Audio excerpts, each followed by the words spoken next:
their relationship with U.S. President Donald Trump, a leader who, despite his ability to corrupt our norms and institutions of our own country, is weak on the world stage. Now, Autocrat Fair is the first event of the Stand with Human Rights and Democracy campaign, also known as Stand Global.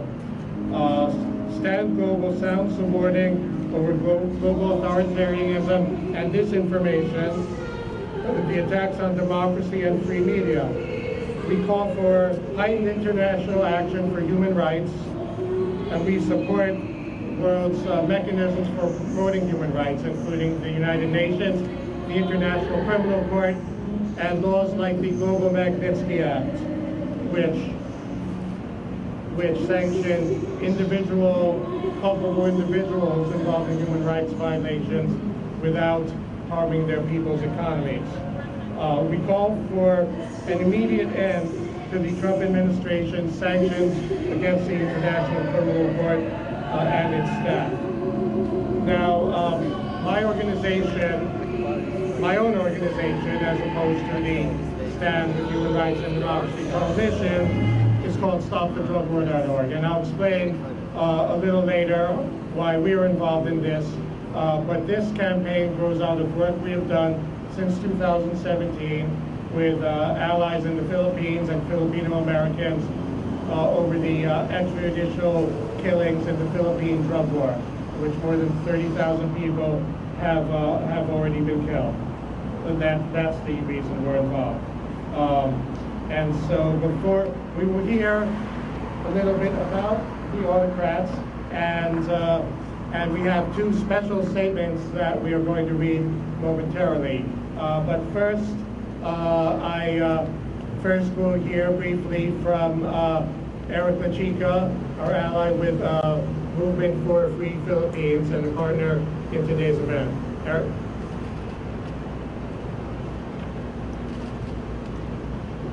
Good afternoon. I'd like to introduce on behalf of the Movement Free Philippines our spokesperson, Ms. Maurice Owens, and she and I and others, and Judy and Ronnie have been with the Movement for the Free Philippines for the past 40 years, and we were blacklisted by the Marcos dictatorship, so we're glad to be here. So Maurice, would you like to read our statement?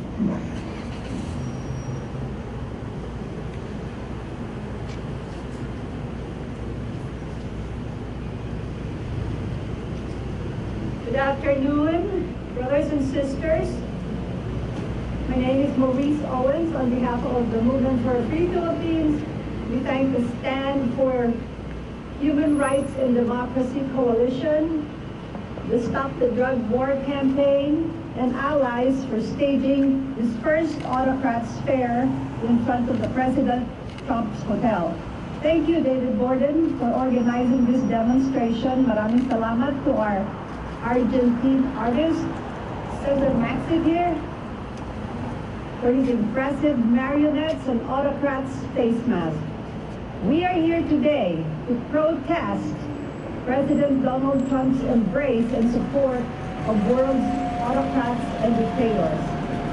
This hotel behind me is the destination of choice for the autocrats, corrupt and repressive governments to curry favor with President Trump.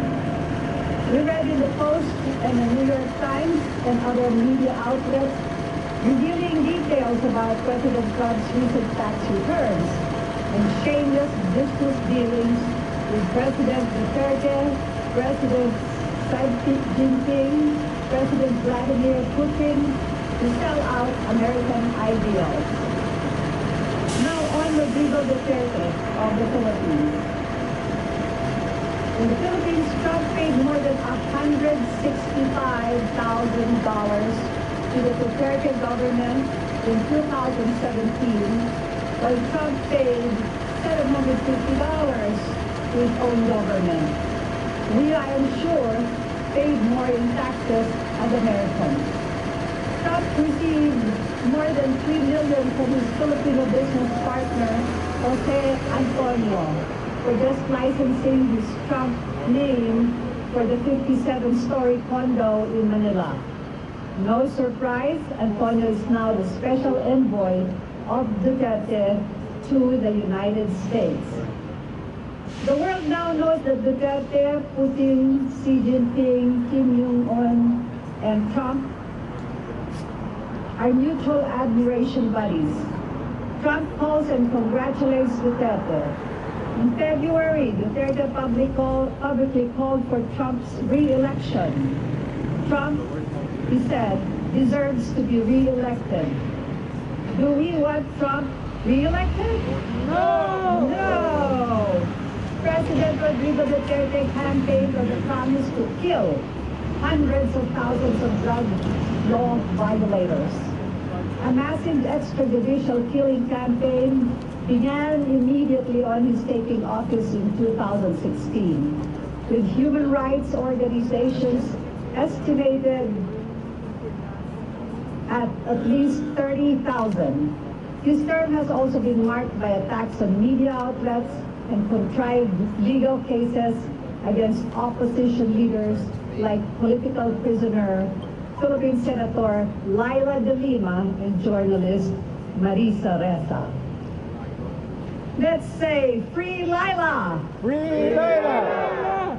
End persecution of journalists! End persecution of journalists! And the Trump Duterte Putin autocrats club. Can you say that?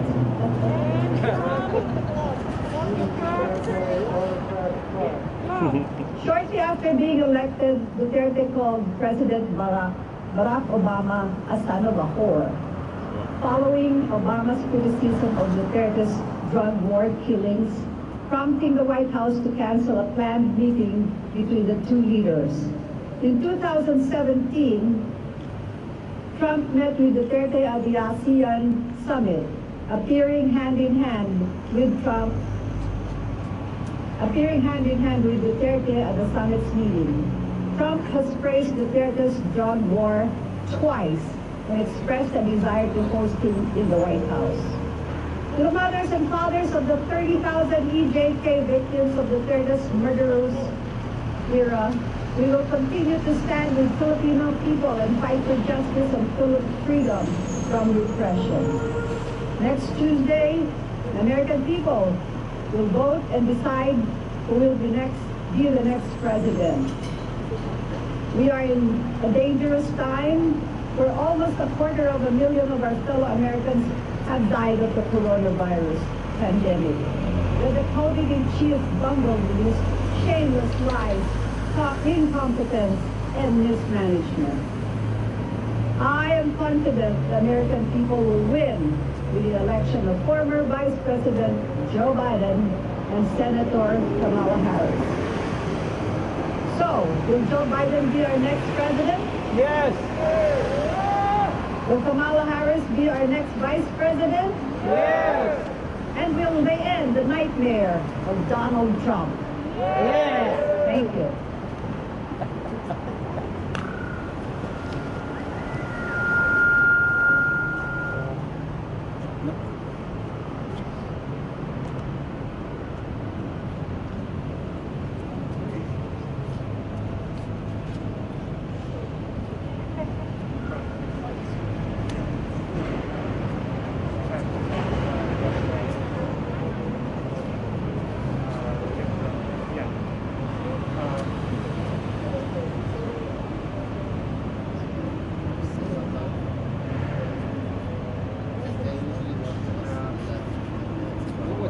Make sure we're going at the right way.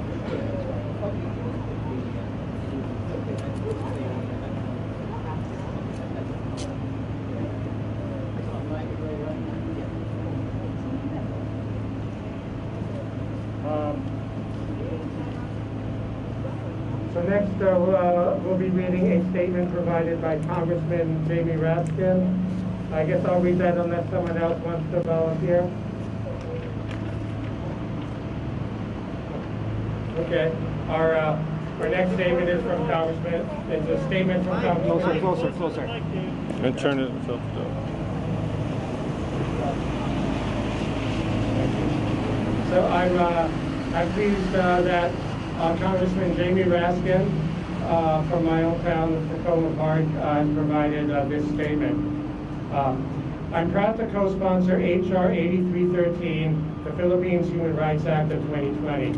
This bill imposes limitations on providing assistance to the police or military of the Philippines until the government investigates and holds accountable individuals responsible for the systematic human rights violations occurring under the false pretenses of the drug war. Until President Duterte stops sending his forces to commit extrajudicial killings, the U.S. should stop sending military or police assistance. President Duterte is one of many authoritarians, from Bolsonaro in Brazil, Erdogan in Turkey, Mohammed bin Salman in Saudi Arabia, and Putin in Russia, who are exploiting the global pandemic crisis to violate human rights, attack democracy, consolidate executive power, and criminalize basic freedoms of speech and assembly. President Trump and his administration have cozied up to all these bullies and enemies of freedom and democracy, while turning a blind eye to victims of their violence and tyranny. It is incumbent that we in Congress stand strong against authoritarians and autocrats the world over. While I cannot be physically with you today, I commend your campaign to stand with human rights and democracy, and thank you for peacefully exercising your rights to make your voices heard. Together we can successfully defend human rights and democracy around the world. Thank you, Congressman Bastian. Let's pull Trump straight a little bit, because that's what you all do.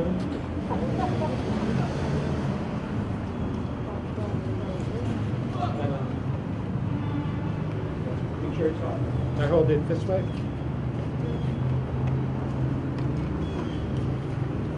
Okay, guys.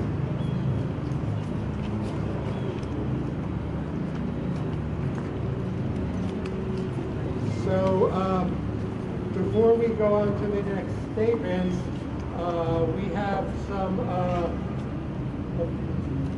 information to read about our autocrats and why we view them the way we do.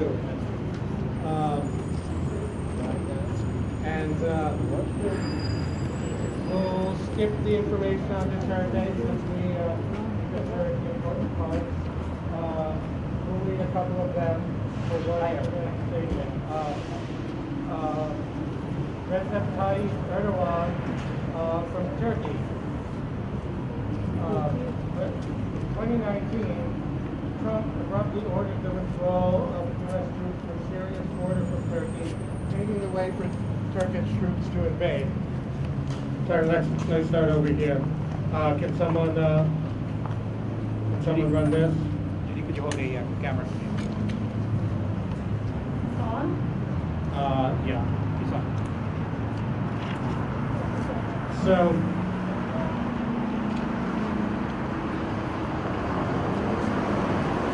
So we have some blurbs explaining why we feel it's fair to paint Trump's relationship with these autocratic leaders in the way we have.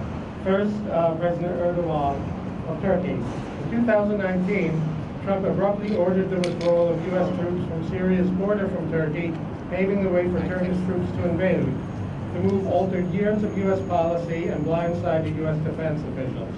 Turkey's subsequent invasion and bombing displaced 200,000 Kurds. Kurdish forces fought for the U.S. in Iraq and had relied on U.S. protection. In 2017, Erdogan bodyguards in Washington, D.C. beat Kurdish protesters in Sheridan Circle near the Turkish embassy. The U.S. government waited for a month before taking legal action, only filing charges against two of them, which were dropped a short time later after the House of Representatives passed a resolution calling for this. The charges were dropped in advance of a high-level meeting between Erdogan and then Secretary of State Rex Tillerson. Trump's decision to withdraw U.S. troops is reported to have been made instinctively following a phone call with Erdogan.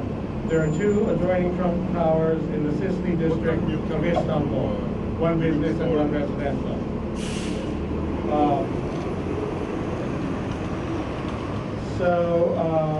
I will read the next one, then we will have another statement provided by another organization, which is not very honored to have. But first, Victor Orban.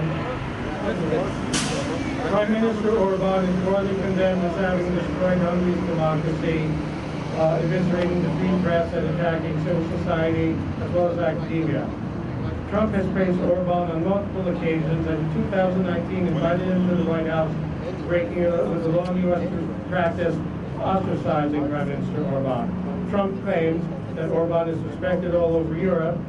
I don't think it's necessarily the case, adding, like me, he's a little bit controversial. Orban, with Vladimir Putin, works to undermine the Ukrainian government's standing with President Trump. His efforts to paint the government as hopelessly corrupt coincided with Trump's attempts to pressure the Ukraine into manufacturing new controversies involving then prospective presidential candidate Joe Biden and his family, leading to the impeachment of the president. So, would anyone like to, Eric, would you like to read our statement from Dawn? Okay, all right. Sure. That stack of papers. Yes, right behind you. Okay.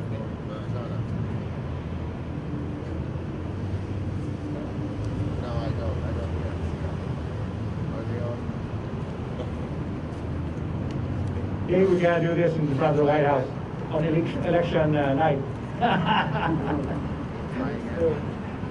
So, right here, Rock, if we're gonna be hassled. Okay. Statement of the Autocrats Fair by Stand with Human Rights and Democracy campaign, provided by the Democracy for the Arab World. World Now, Dawn, founded by former journalist and activist Jamal Khashoggi. I'm really honored. Shortly before his murder, President Trump has called the Crown Prince of Saudi Arabia, Mohammed bin Salman, a friend. Jared Kushner has called him a good ally of the United States. MBS is certainly close to the U.S. if you measure such things by arms sales. Saudi Arabia accounted for an astounding 25% of total U.S. arms sales from 2015 to 2019. MBS is something else too. The brutal dictator of Saudi Arabia, who has waged war against his own people at home and caused the greatest humanitarian crisis in the world. The Yemen war is a brainchild of MBS. He has launched it just after he became defense minister in 2015 with no strategy and no regard for human life. Since 2015, the war has resulted in death and injury of more than 20,000 Yemeni civilians and the starvation of over 85,000 Yemeni children. Much of the death and destruction has been dealt out with U.S. arm and assistance. At home, Mohammed bin Salman has turned Saudi Arabia into an authoritarian police state in which peaceful activists like women rights activist Lohane Al-Thol are jailed and tortured. Saudi prosecutors seek the death penalty against peaceful dissidents. Closer. All right. And Saudi authorities has often held hostage the family members of dissidents living abroad, either banning them from travel outside the country or imprisoning them outright. Not content with imprisoning civilian activists at home, MBS has threatened, harassed, and murdered Saudi activists living abroad, including Dawn's founder, Jamal Khashoggi, a columnist for the Washington Post. The Saudis lured Jamal to Istanbul in late 2018, then sent a hit squad to kill him in a Saudi consulate. If polls are correct, President Trump will be defeated on November 3rd. Unfortunately, U.S. support of Saudi Arabia has been unwavering through Democratic and Republican administrations. We at Dawn will do our best to change that. message from the Democracy for the Arab World Now organization. Thank you very much. Dave, back to you.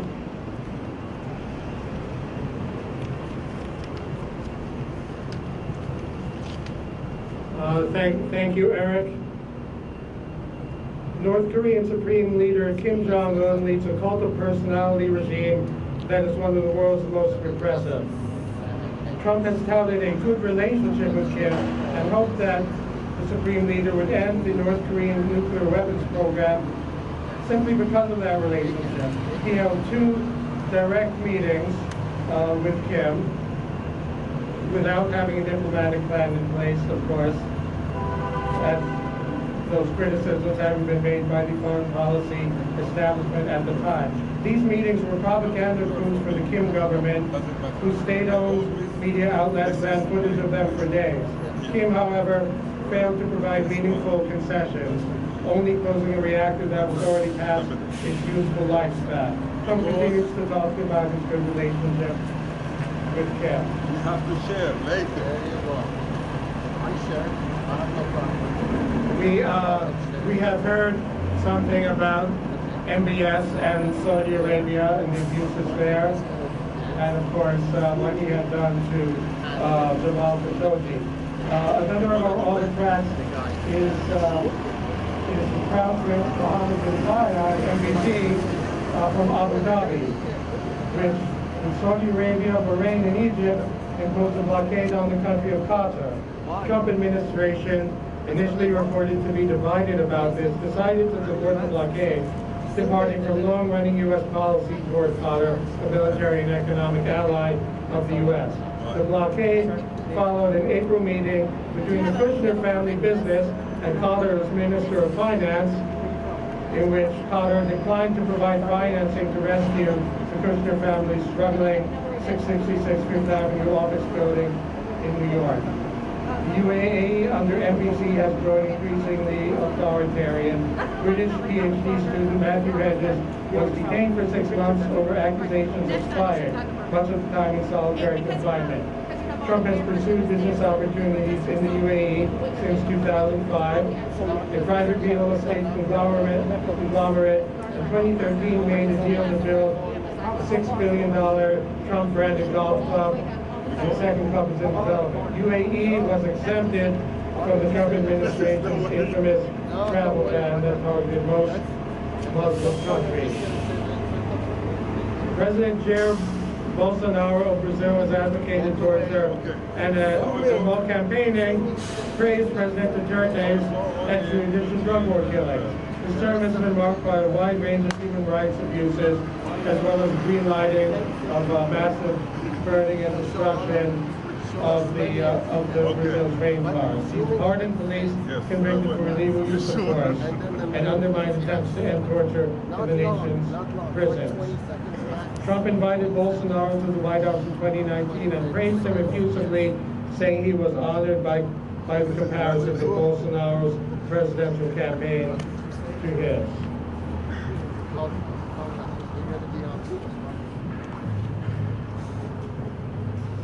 So our last, Eric, if you can explain to us Xi Jinping, China, well, he's holding a Duterte marionette. And that will be our final presentation of the day. Okay, a few more minutes because there's another group going to be here with a permit at 1 o'clock. So I'd like, on behalf of the Movement Free Philippines and our allies, thank you much, David, and our great marionette folks for being here today, Stop the Drug War, and the Xi Jinping Duterte connection is very clear. As you probably know, the President, Trump, admitted that he had an open checking account in China, and he has been the Chinese government and businesses have patronized his Trump Tower Hotel. In fact, he just closed, I think last year, several floors of the Trump Tower in New York. So the connections are there, and we'd like to say that Xi Jinping has enabled, along with President Putin of Russia, working partnership with Duterte, who is a fan of President Trump. Okay, there is President Putin, and you would just realize, in fact, he was confronted or challenged by Leslie Stahl on 60 Minutes last Sunday. For those with what, 60 million? How many people watched the show? And he basically confirmed he's not going to call out President Putin. And he said that Xi Jinping is still his friend, despite the ongoing trade war, so to speak. So I'd just like to say that Xi Jinping and Putin have enabled Duterte to exist. The military assistance is increasing. China, under Xi Jinping, has invaded Philippine territory and occupied several islands of the Philippines and set up military bases and challenged the U.S. Navy, the U.S. Air Force, and the Philippine military forces from regaining control of Philippine sovereignty in the West Philippine Sea. So I'm here today to say that the Trump Hotel behind us is a favorite destination of these autocrats and their representatives. It's a location for all the lobbyists who are currying favor with the Trump administration. And hopefully this will be sold. I know it's not making money despite the best efforts of President Trump and his family. So I call upon you to join us again on election night, right after the elections, to be in front of the White House right here. If the Park Service will allow us, the White House is a few blocks away. Let's see if we can set up a protest on election night. I'm pretty sure we'll be packed with a lot of people supporting Vice President Biden and Kamala Harris. And hopefully we will have a victory. And I'm very confident we can pull it off. The American people has learned they cannot be fooled every time with this Abe Lincoln wannabe. So thank you so much to all who are here today, especially our media and our supporters, led by our friends from the Movement Free Philippines. Stand up for human rights and democracy. Thank you. Maraming salamat. Thank you very much for your dedicated. All right, so we've been informed that we have to move out. There's another group coming in. And before we do that, let's have a group picture right in front. Well, go ahead, Dave. I thought we'd close and then the group picture with one chant. It's a variation. There's a popular chant at protest. This is what democracy looks like. Our variation is that's not what democracy looks like. So we're going to chant it. I'll point at the autocrats and then at the hotel, and we'll say each time that's not what democracy looks like, and we can do that 3 times each. So that's not what democracy looks like. That's not what democracy looks like. That's not what democracy looks like. That's not what democracy looks like. That's not what democracy looks like. That's definitely not what democracy looks like.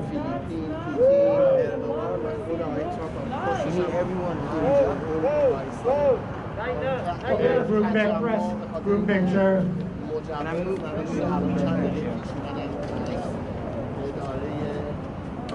Let's compress everybody together. All right.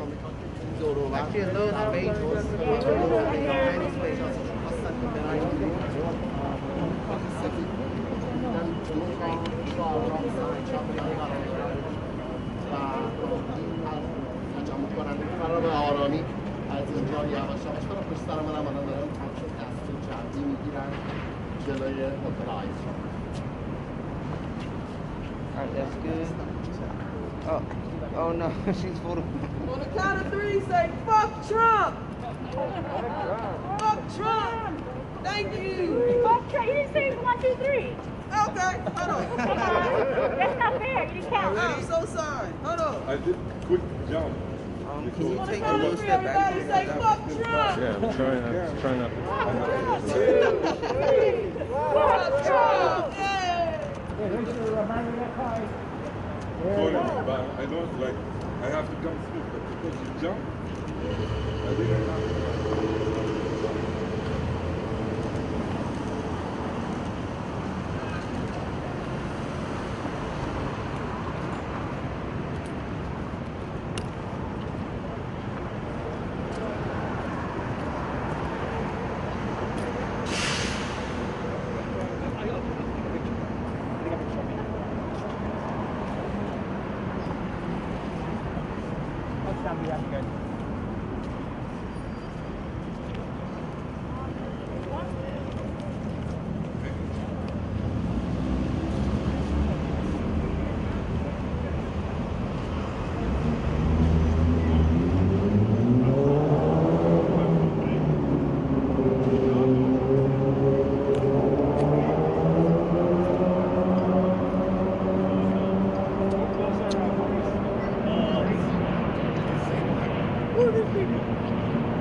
Pro-democracy, pro-democracy, pro-human rights, pro-human rights, pro-democracy, pro-democracy, pro-human rights, pro-human rights, pro-election, pro-election, pro-democracy, pro-democracy, pro-human rights, pro-human rights, pro-election, pro-election, pro-democracy, pro-democracy, pro-human rights, pro-human rights, pro-election, pro-election, pro-democracy, pro-democracy, pro-human rights, pro-human rights, pro-human rights, pro-human rights, pro-human rights, pro-human rights,